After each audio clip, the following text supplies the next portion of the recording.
Are they trying to spread into Europe and... Canadian nationals are being contracted by the cartels to operate as enforcers. It doesn't make sense why they would pay a Canadian $55,000 to assassinate somebody or fly somebody in from the Balkans or Australia. Because they need an international stronghold. And so when you have people who don't look like you, they can fly under the radar a lot better. How much is one of these labs producing? Do you know that? Yeah, okay, so one batch will be like $150,000 worth of fentanyl pills. And how many pills is that? Any It idea? depends, because it depends on the size of the pills. It depends on the strength of the strength of fentanyl in each pill. I'm just trying to get an estimation of how much shit is coming through, the northern U.S.-Canadian border. And then how fast do you think this is spreading? I mean, it sounds like right now it's pretty localized in Vancouver, but when's it going to go, more towards the other coast? It is in the East Coast. It's not at the same level, but it certainly is in the East Coast. What I know what's happening for sure in the East Coast is a lot of people are being contracted by the cartels and not Mexican people. Canadian nationals are being contracted by the cartels to operate as enforcers. A lot of people in Quebec and Ontario. What do you mean enforcer? What does that mean? It's like a hockey player. It's like It protects the hockey team, right? They're protecting the operations. How so? What are they doing? Taking out hits, threatening people, ensuring that the right individuals are being paid off, whether that be enforcement at the border so that guns can get across into Canada from the US, or fentanyl can go the other way. How are they getting their people up there? Are they coming up through the US? Yeah. And just keep going north, or are they flying them in? So prior to Canada re-implementing the visa requirement, a lot of the Mexican nationals were flying directly into Canada. They completely would bypass the U.S. It was much easier that way because they wouldn't need a visa. Mm-hmm.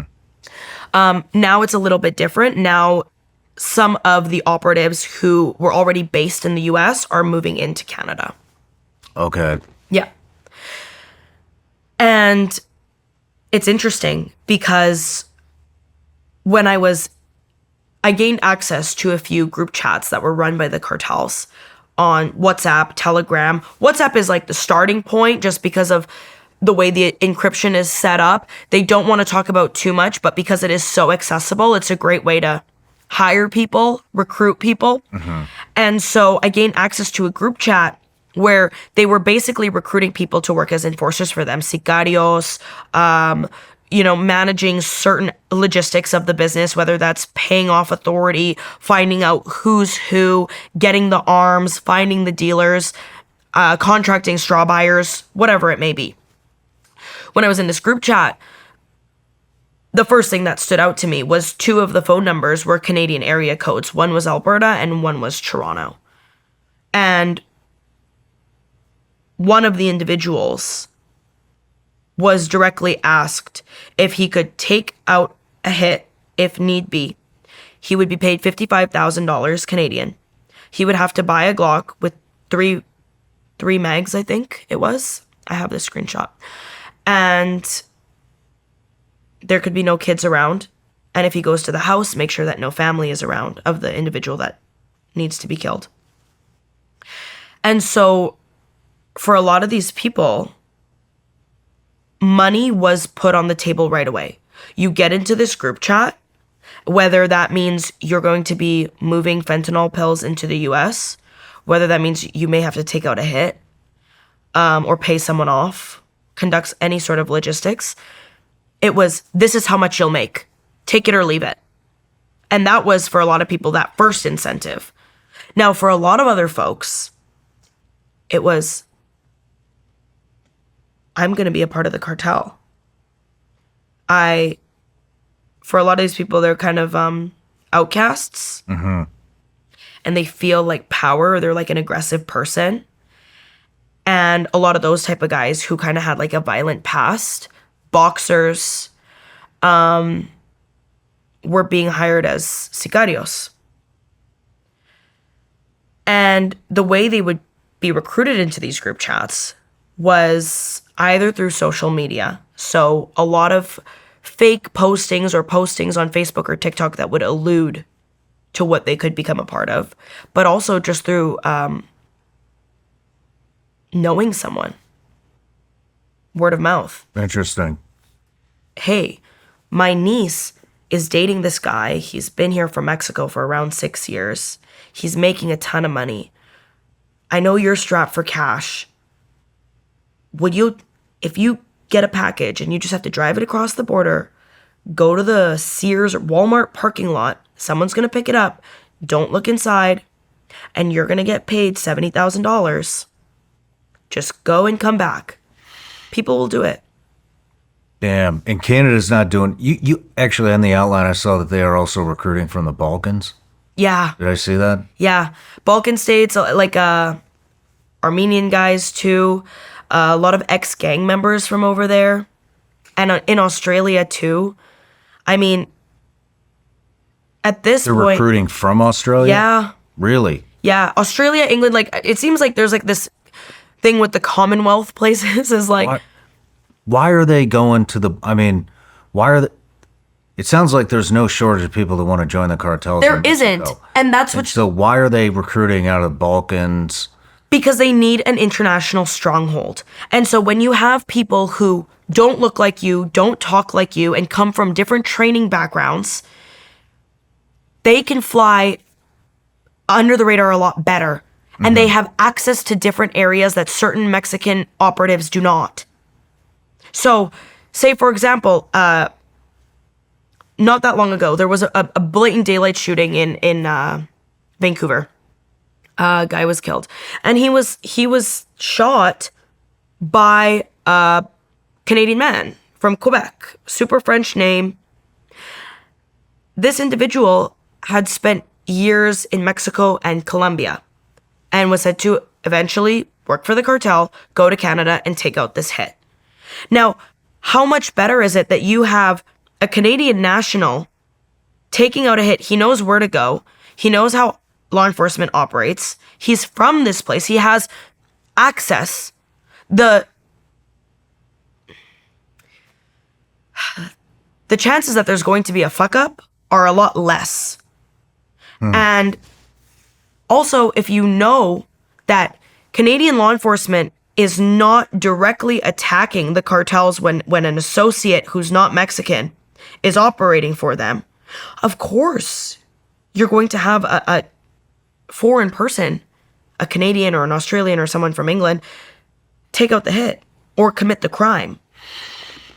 Yeah, are they trying to spread into Europe and Armenia and Australia as well? I mean, could that be another reason? Yeah. Is they're making connections? Yeah, and there are already Interpol reports of particularly CG&G having activity, having strongholds in Australia, in Western Europe, in Kenya.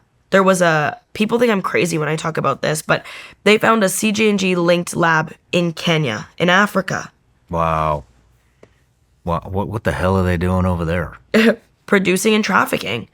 It's an international operation.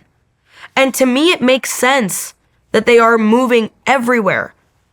Because it's like what I said, the catch me if you can. Yeah, I mean, it makes sense to me with I guess it would, in Kenya, I mean, I don't know how many people would be able to afford fentanyl, but... But it's not about domestic distribution. Mm-hmm. It's about that production there and being so far removed from where the Hawkeye view is, which is Canada, US, and Mexico, and being able to move the product outwards from there. The other thing is, I mean, I'm not saying you're wrong by any means. It's okay, you can. To me, it doesn't make sense why they would pay a Canadian 55,000 Canadian dollars to put a hit out to assassinate somebody or fly somebody in from the Balkans or Australia, when we do know they don't give a shit about their people dying. I mean, we've seen that for years. They give them 5 minutes of training and send them off to their ward. Yeah. But, and so it's not very cost effective for them to have to pay that price when they can just send somebody, from a little pueblo that has nothing into Canada, US, anywhere they want. It's certainly not cost effective, but I think logistically it works for them. You have a Canadian who's willing to commit these crimes for you on their soil. Mm-hmm. You completely avoid detection of Yeah, I that guess it being would the keep their cartel. footprint down It does. until those people get interrogated, and I mean, And they say they've been working for does the make cartels. it. And then in the RCMP information, they're saying, well, yeah, this person had connections with Mexican criminals. Mm-hmm. But Canadian authority isn't going after those criminals who put out the hit. Man, is there anything that Canada has been doing to combat this at all, or they're just trying to sweep it under the rug? I think they're sweeping it under the rug. I think since Trump tried to say, we got to crack down on the northern border, and Kash Patel has been putting a lot of pressure, they've been doing these sort of public things like, the appointing a fentanyl czar, amping up the amount of border patrol at the northern border. But in terms of really getting to the root of the problem, it's being swept under the rug. And a lot of folks that I've spoken to in Canadian law enforcement agree with that notion. Interesting. And if I speak to any of my sources that are, part of associates with the cartel operating in Canada, they feel like it's business as usual. Are they infiltrating? I mean, how big are they getting into Canada? I mean, like in the U.S., we know they're starting to get involved in politics, local police departments. A lot of them are joining the military to get the training and then get out. I don't think that's happening yet, and because I don't think it's necessary. I think that the way that they've set up shop is working for them, and they're not going to fix something that isn't broken and risk losing what they have. Okay. And it's also important to keep in mind that there is evidence, and there's all these reports that come out from CSIS about Chinese intervention in Canadian politics and elections. And if the Mexican cartels are already directly working with the Chinese, there's no need for them to go above them and try to get involved with Canadian politics. That's being done for them.